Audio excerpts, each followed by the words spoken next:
Good Monday to you, my Walking with Jesus friends, as we begin a new month together.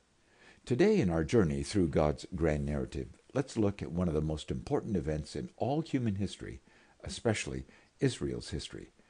The fantastic glory years of King Solomon's 40-year reign in Jerusalem, including the construction and dedication of the magnificent temple of God, were drawing to a troublesome close.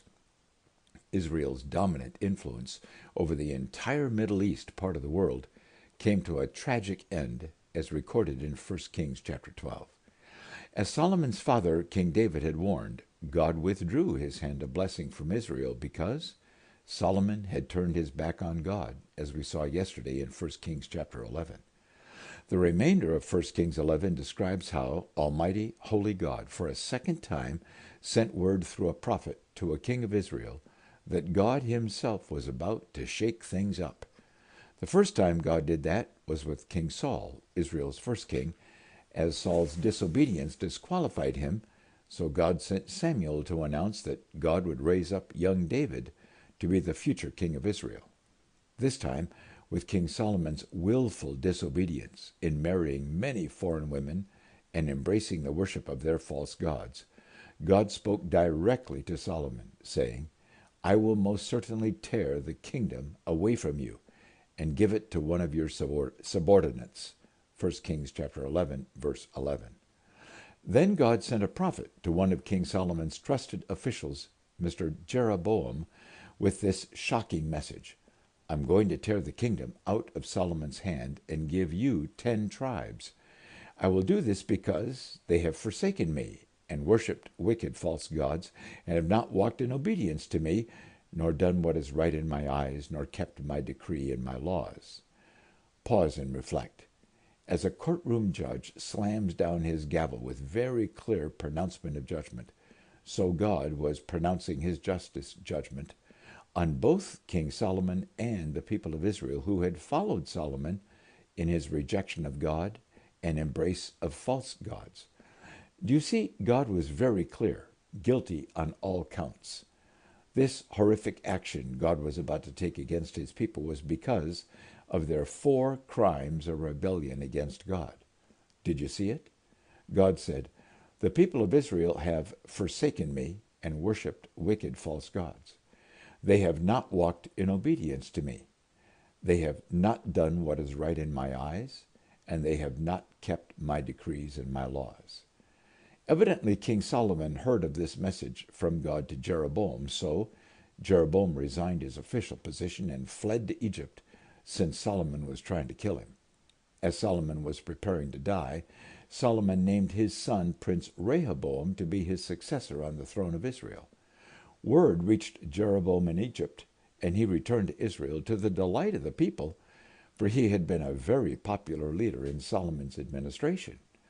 On behalf of the people, Jeroboam visited newly crowned King Rehoboam with one simple question. Will you lighten the heavy load of taxation and labor which your father had placed on us? New King Rehoboam sought counsel from 2 groups of advisors. First, those who had been advisor to his father Solomon, but also he sought advice from several younger men of his generation with whom he'd grown up.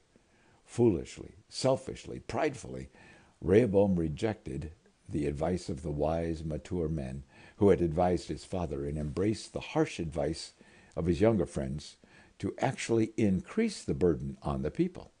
That choice cost Rehoboam his kingship and ignited civil war in Israel. King Rehoboam said to Jeroboam and the people, my father laid on you a heavy yoke. I will make it even heavier. My father scourged you with whips. I will scourge you with scorpions. 1 Kings chapter 12. Immediately, their reaction was rebellion. 10 of the tribes of Israel rallied around Jeroboam and announced they would become a separate nation, severing all ties to Rehoboam and Jerusalem.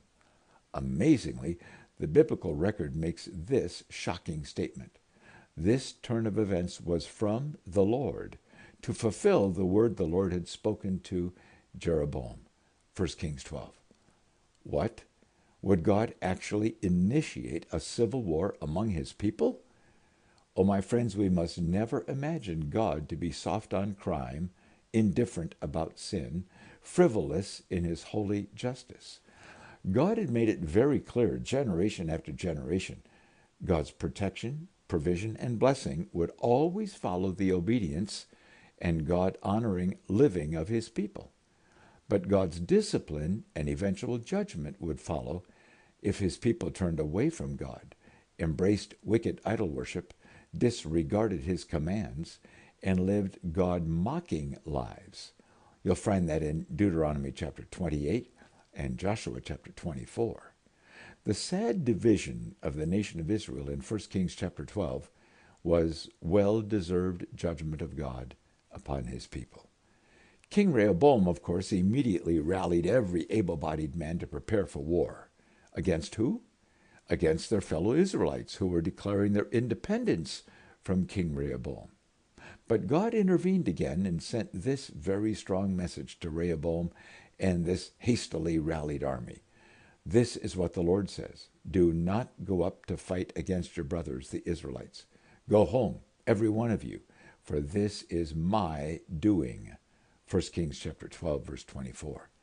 And therefore, the nation of Israel broke in two without war, but as an act of God. The two tribes of Judah and neighboring Benjamin remained faithful to King Rehoboam, son of Solomon, with their Jerusalem as their capital city. But the other 10 tribes looked to Jeroboam as their new leader and eventually set up Samaria as their capital city. Very sadly, we must look at one other very significant event in this Israel civil war. Despite the fact God had selected honorable Jeroboam to lead the 10 tribes, turning away from wicked Rehoboam, Jeroboam's heart quickly turned prideful and wicked as the people rallied around him. 1 Kings chapter 12 describes Jeroboam setting up golden calf idols and altars for worship in the northern city of Dan and the southern city of Bethel, and urging all Israel to divert their worship away from Jerusalem and the temple of God, and instead begin worshiping man-fabricated idols in either Dan or Bethel. This horrific action set the 10 tribes of Israel on a path toward flagrant nationwide idolatry, which eventually caused the final judgment of God in 722 BC, when Israel was invaded and conquered by Assyria, according to 2 Kings chapter 17. Today, my friends, may I urge you to read 1 Kings 11, 12, 13, and 14, God's description of the breakup of the nation of Israel, the people of God. Very sadly, from that day to this, the nation of Israel has never again been restored to being one unified people under God, occupying all the land area over which King Solomon reigned. We have important notes for further reflection at the Grand Narrative link below, and I've selected a worship song based on Psalm 68, recorded at the Tower of David in Jerusalem.